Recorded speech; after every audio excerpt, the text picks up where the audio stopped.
Mahalagang paalala, ang lahat ng mga balitang aking inihahayag ay hindi sa akin mismo nanggaling. Ito ay galing sa mga source ng Aldab Nation sa iba't ibang social media platform.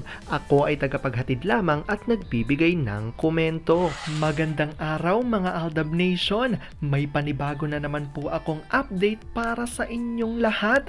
Pero bago natin ito umpisahan ay huwag niyo munang kalimutan na mag-subscribe sa aking YouTube channel at i-click mo na rin ang katabing bell button para maging updated ka sa mga latest videos na i-upload ko. At kapag umabot na ng 100,000 subscribers ang aking channel, ay may sorpresa ako para sa inyong lahat.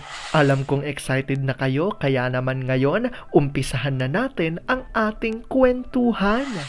Ang pag-uusapan natin ngayong araw na ito kung saan Alden isinama raw si Meng sa GMA Gala Night.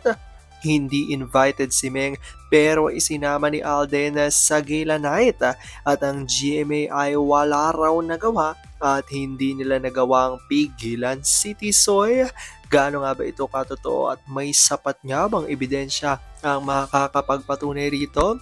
Well, yan ho ang ating aalamin at pag-uusapan ngayong araw na ito. Pero bago ho yan, ay bibitinin ko muna kayo ng kaunting-kaunti lamang kung saan magbasa muna tayo ng mga nakakatuwang post ni My name is Theo01 sa Twitter.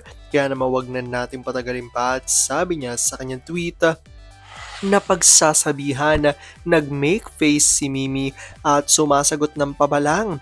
Hindi nyo dapat ginaganyan ng asawa ko. Naiintindihan nyo?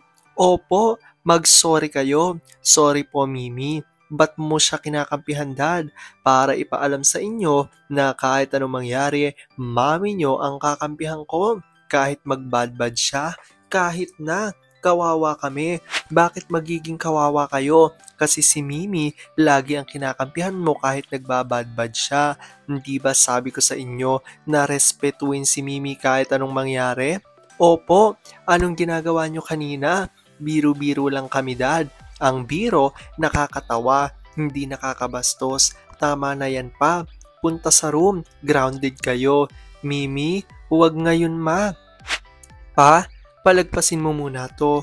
No, mamimihasa yan. Mimi, punta sa room.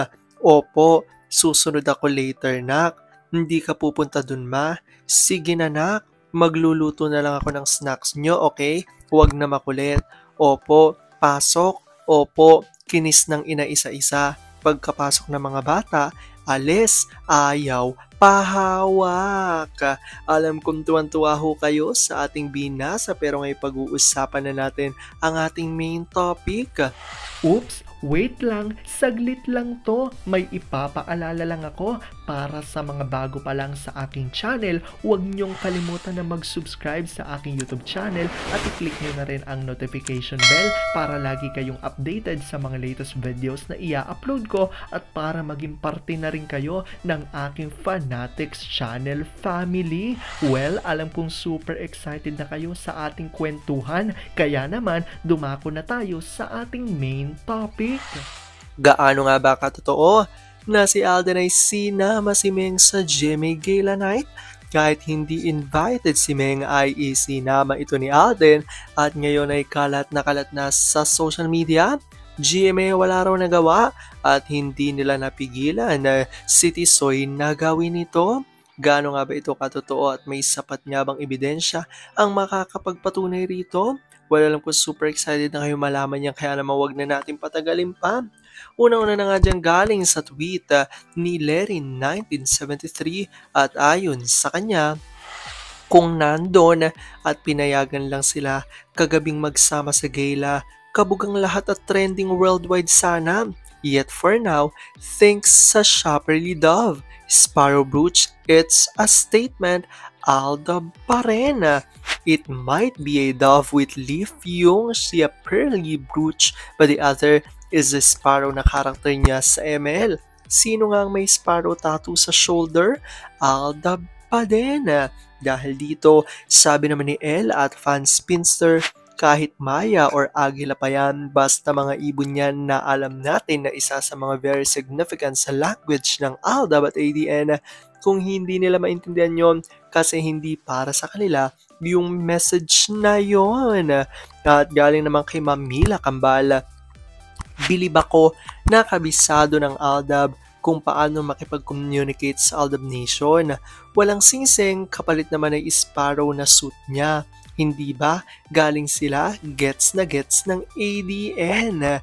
At sabi naman muli ni Larry 1973, frankly speaking, wifey NMD CMF is with RRFJ last night. Ano nga pong ibig sabihin ng myriad? The dove and the sparrow. Another cryptic message only true ADN understands. Alda pa rin, no to lies. At ayon pa kay Mamila Kambala, guess what? Kasama ni RJ si Meng. At least, tattoo ni M, Big Sparrow can be RJ looking up to the smaller Sparrow or wifey.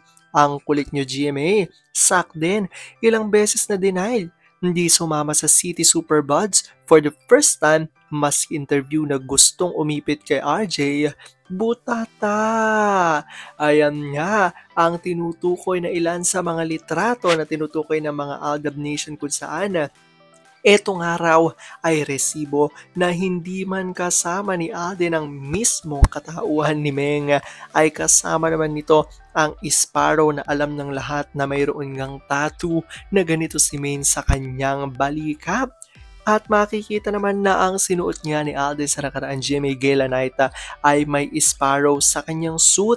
Kaya naman ayon sa mga Aldab Nation, tila pagpapahiwatig raw ito ni Alden na kahit hindi natin nakikita na kasama niya si Meng, ay kasama naman niya ang presensya nito dahil nga raw sa kanyang Sparrow na design ng kanyang suit. Ayon yan sa mga Aldab Nation, kaya naman marami mga Aldab Nation ang natuwa sa ginawa na ito ni Alden. Alam kong dahil dito ay marami sa inyo mas lalo ngayong kumakapit at naninindigan na Aldab nature is real.